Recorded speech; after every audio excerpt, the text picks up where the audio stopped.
Danny Flexen for Seconds Out here with Dmitriy Salita, former professional boxer, of course, and now head of Salita Promotions. How's everything going on the East Coast of America? Midwest. I'm in Midwest? Michigan. I'm in Michigan. Oh, yeah, but everything's going. You're in New York. But everything is pretty much the same. Everybody's quarantined, so it'll probably be the same in New York as it is right here in Michigan. The only difference is that I'm sitting here outside on the porch and there's birds singing, so that's a good thing.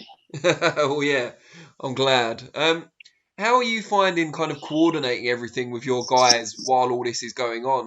What are the kind of main challenges you're facing?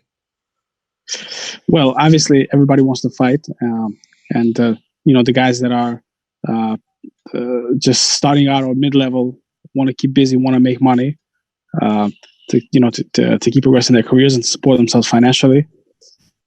So there are those challenges, and the interesting thing is that this is not just in the United States or not just in one country. This is all over the world. So and pretty much the lockdown and the quarantine seems to be, generally speaking, same amount of time and same days all around the world. So we're just communicating with fighters, just now starting to talk about general times that boxing may come back. We've doing a lot of stuff with social media, Instagram, mostly with YouTube, posting lots of fights of different fighters. We're doing a train like a boxer bit where fighters from all over the world that we work with post their training routine at home and urge boxing fans to follow along to what they do and stay in shape. So that's pretty cool. We had Claressa, we had Otto Wallin, several other fighters as well. So that's been pretty good. We're also posting many of our older fights and doing deals with some other promoters of posting their older content on our YouTube channel. So that's been, going great. I see that, the views are significantly higher than they would be under normal circumstances, obviously. For all of us, hoping and praying this comes to some type of resolution in a healthy way, and we can all start going back to our daily lives. And you said you've had all the boxers want to fight at the moment. Who's been kind of calling you the most? Who's the most keen to get back out there? I mean, well, everyone is kind of antsy. Claressa Shields was supposed to fight May 9th on Showtime here in Flint, Michigan, against Marie DeCare for the unified junior middleweight world title. That was a big fight, big event for the city of Flint. That's been delayed. So the state of Michigan just extended the quarantine till May 15th. But I'm hearing now that things will come back in stages, and I think that every state is going to be different. So, I mean, it's, people guess and say all types of things in terms of, when boxing is going to come back. Will there be fans? Will there not be fans? And I think that, only the future will tell, because it all depends on how this virus is going to spread, how it's going to be controlled. And I believe every state is going to, have their own rules based on the amount of sick folks they have and the ways they're dealing with it. But I do think that boxing is going to come back in some capacity early summer. And I do think that things are going to start getting back to normal probably end of May, early summer. And it probably will be in stages in terms of getting back to normal life. But, this is just like really just so many lessons learned from this. How many things we take for granted in our daily lives that you see, this disease took away from us. How do you think you would have coped with something like this back when you were a fighter? Well, I love to train. So not being able to go to the boxing gym would have been very difficult, But you do what you can by jogging, by running, by shadow boxing. Do what you can at home. Some guys have a gym at home. In my younger place in Brooklyn, I had a heavy bag in my backyard, so I would go and hit the bag. But it's definitely very challenging, and certainly top amateurs and guys that are just starting their pro careers, who are improving, who are getting sharper, being out of the gym, being out of boxing for 2-3 months, that could take a toll. At the highest level, if you want to get to that level. So I know that it's frustrating, but the kind of equalizer is that it's, there's no one exempt from this. Everybody's going through this together. Has it come at a particularly bad time for Otto, who you mentioned just now, in that he's just come off a career best performance, a performance that really raised his profile as well, and now he can't capitalise on it through no fault of his own? Yeah, I mean, Otto, maybe the second, third best heavyweight in the world. And, numbers don't lie. And he landed more punches against Tyson Fury than any other fighter that Tyson Fury has ever fought, which is pretty incredible. And I did an interview yesterday with Eli Sekbak, and he brought up the fight with Tyson Fury, and saying that many folks felt that Otto Wallin won, and in that cut, had it been anybody else that Otto scored in the second round, maybe the fight would have been stopped. So Otto did a great job, and he's been inactive going into that fight. So I'm very excited about him getting back in the ring and staying active and climbing up the heavyweight ladder. But Otto has really had a challenging time after that Tyson Fury performance. He was supposed to fight Lucas Brown on the 28th of March, and then he was in Vegas commentating for Swedish TV for the Fury Wilder card, and he went to train and he twisted his foot, and so he had to pull out of that fight. And then his mom came to visit him in New York City, and she got corona and he got corona. And he actually he and I spoke over the weekend, and he took the test, and he had it. So being that he's a young, strong athlete, it didn't really hit him and hurt him as much as it does other people. But he's had some challenges, but we're very excited about him coming back, and hopefully when boxing comes back, he'll come back as well and be ready for bigger and better fights. So he didn't know he had corona. His mum had it, of course, but he didn't know that he'd caught it until afterwards.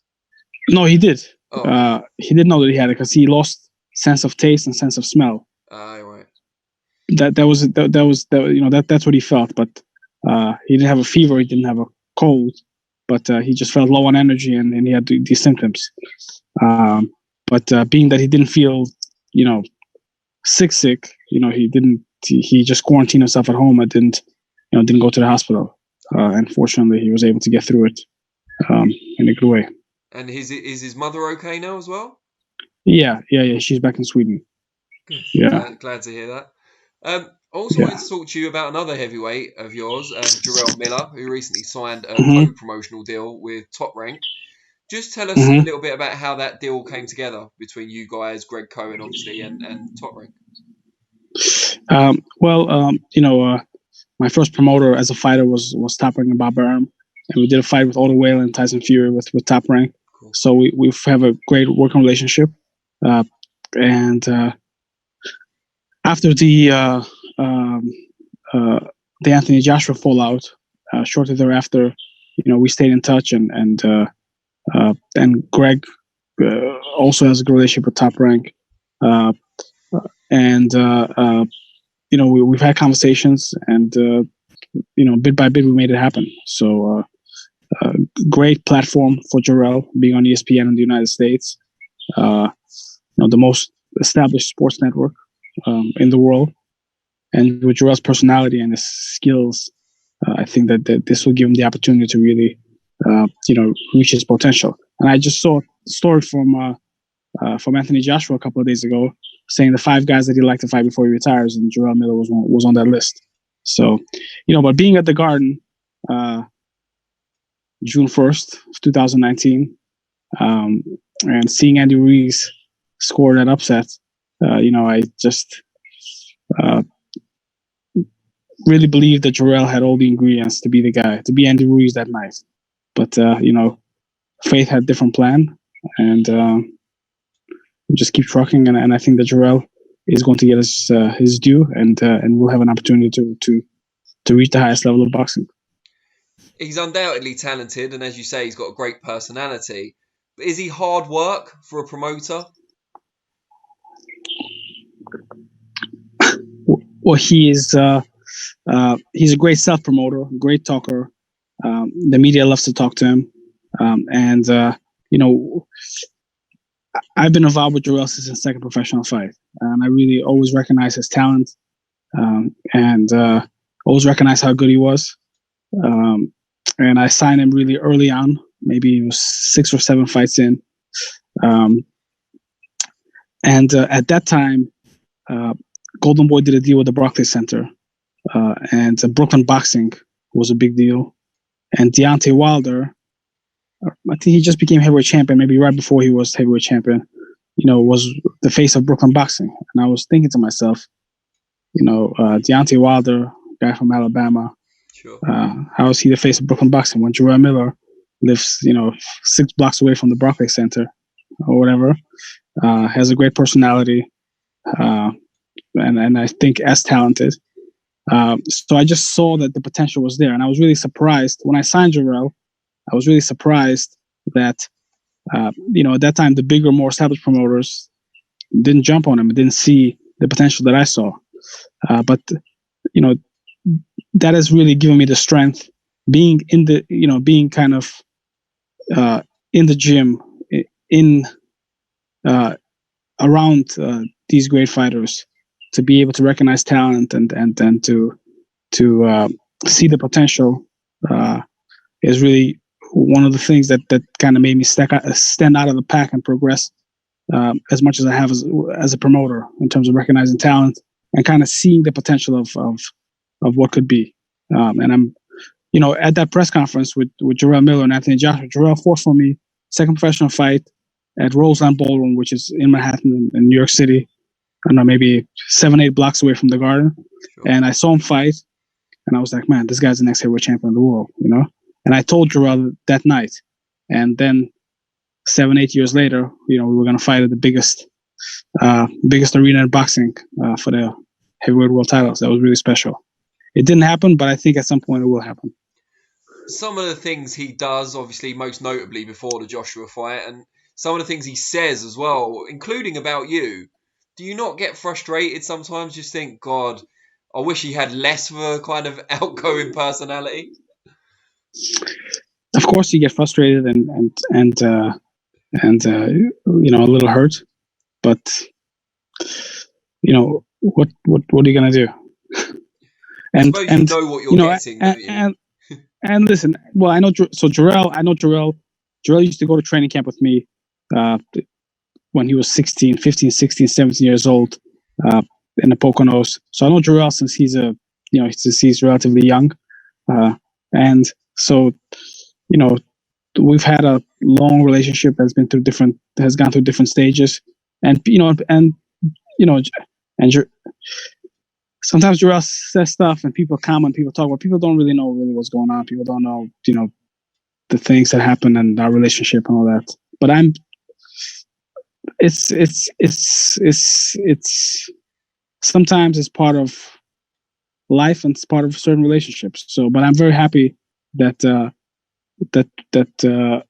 we did a deal with Top Rank, and we did a deal with ESPN, and Jarrell is now going to have a chance to showcase himself on ESPN. And prior to that, we had a great relationship working with Eddie and with DAZN, and prior to that with HBO, and prior to that with Showtime with Jarrell. But really the goal of working with Eddie and with Matchroom was to line him up for Anthony Joshua. That was really the plan, that we had, and it came to fruition. Just the fight didn't happen at the time that it was that we thought it would, but it just wasn't the time for it. And I believe that the right time for it will come, and I do think that Jarrell has the potential and the skills to be a real star in the division, be a real star in boxing. Can you imagine him and Tyson Fury talking about personalities? What build-up? I think the build-up may be even better than the fight, Can you imagine the press conferences with Jarrell and Tyson Fury? Oh, my God, man. just before we let you go, pick out a couple of guys, if you can, from your stable who we should be looking out for towards kind of the end of this year, 2021, your big hopes for the future. Well, my big hope for the future, I believe one of the biggest punchers in boxing is Shoja Gashev. He is strong, skilled, powerful junior welterweight from Uzbekistan. He's a national hero. Last I checked on Instagram, he had 1.1 million followers. But that, it goes up a couple of 100,000 every couple of days. So it could be even more now. He's really special. He's been training at the Chronic Gym in Detroit with Sugar Hill, who was the trainer of Tyson Fury. His boxing IQ has really gone through the roof, and he's such a big puncher. I mean, he boxes in a gym with bigger, more experienced, known guys. I obviously don't want to put anybody on the spot, and he just dominates and causes pain. So I'm very excited about him. Vladimir Shishkin, 168-pound undefeated fighter, also moved to Detroit to train with Sugar Hill about 8 months ago. He had a great performance against Yadru Ware on Showbox. Then he's fought his last fight on Showtime. He injured his bicep going into the fight, but he still did a great job. Very excited about him. I think that he's the best super middleweight prospect in the world.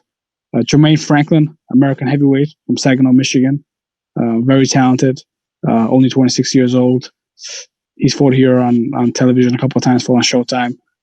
Very excited about his possibilities. I think that he still needs to develop some, but in a year to 18 months, I think he's going to be knocking on the door of a world title shot.